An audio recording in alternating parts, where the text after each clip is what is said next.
खुलुमनाय थाबाय रायजो राजा मिडियानि थ्रुयैनो जोंनि तामुलपुर डिस्ट्रिक्ट बनसु बड' नेशनेल स्टुडेन्ट इउनियन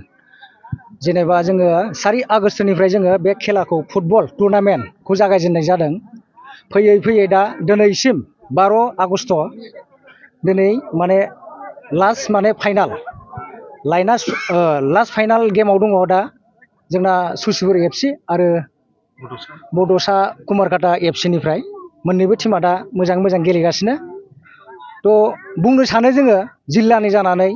बनसुनि जानानै जितु बे गेलेनायाव जोंखौ सापर्ट होदों गोबां रायजो राजा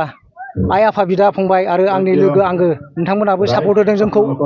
बिदि खालामनायखौ जितु बनसुआदि बे अर्गेनाइजेशनखौ बा माबाखौ टीमखौ बा फुटबलखौ लानायखौ जेनेबा गेलेनायनि बिथिङाव नोजोर बोनानै जों जितु लादों दा रायजो राजा आइ आफा बिदा फंबायमोना जोंखौ खै एकजनसोआ माने बहुतानो सापर्ट होदों। बेनो जोंनि मेन थांखिया जाहैबाय जोंदि बनसुआ जोंखौदि अनलि बनसुआ बिदि मावदों होननानै जों बेखौ माने सदेट बिदि मोजां मोनथारनांगौ जों बेखौ सानाखै। जोङो मानो लादों बे बुस्थुखौ बे टुर्नामेन्ट बा फुटबल गेमखौ मानि थाखाय लानाय जादों होनबा जोङो जिल्लानि जानानै गोबां जों जाथिखौ नायनानै नुबोबाय जे जोङो जोंनि लाइमोन सेंग्रा सिख्लाफ्रा जितु बेफोरबादि फेग्रा मुवायाव ड्राग्स बा गान्जा थास जुवायाव गोलैसोनानै दङ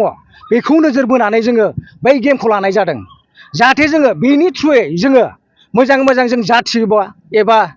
हारि जाथियाव जेनेबा खौसेथि लांनो हायो नामा जों बेखौनो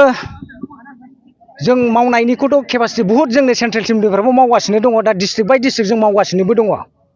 मोजाङै मोजां जोङो माने जाथिनि खामानि मावनो ओंखारदों नालाय जों जाथिखौ नोजोर बोनानै जोङो थोंजोङै जों जाथिनि थाखाय खामानिखौ मावगोन। माबायदि खामानि मावनो लादों सोलोंथाइनि फारसे? सोलोंथाइनि बिथिंबो जों नोजोर बोगासिनो दङ जोङो गोबां मावगासिनो जों डिस्ट्रिक्टआवथ' जों मावथ'नाय जायाखै बेखौ जों लालांगोन नैबे जोंनि बे गेमा जितु जोबनानै थांगोन नेक्स्ट मान्थलिफ्रावनो जों लानोबो हागौ बे सोलोंथाइनि बिथिङाव जितु जोङो दा मोनसे माबा गेम सोलिनायाव जोङो माने बिजि जानानै दंथ'यो बिनि थाखाय जोङो बे सोलोंथाइनि बिथिङाव जोङो लाथ'नो हायाखै जों लालांगोन बेखौ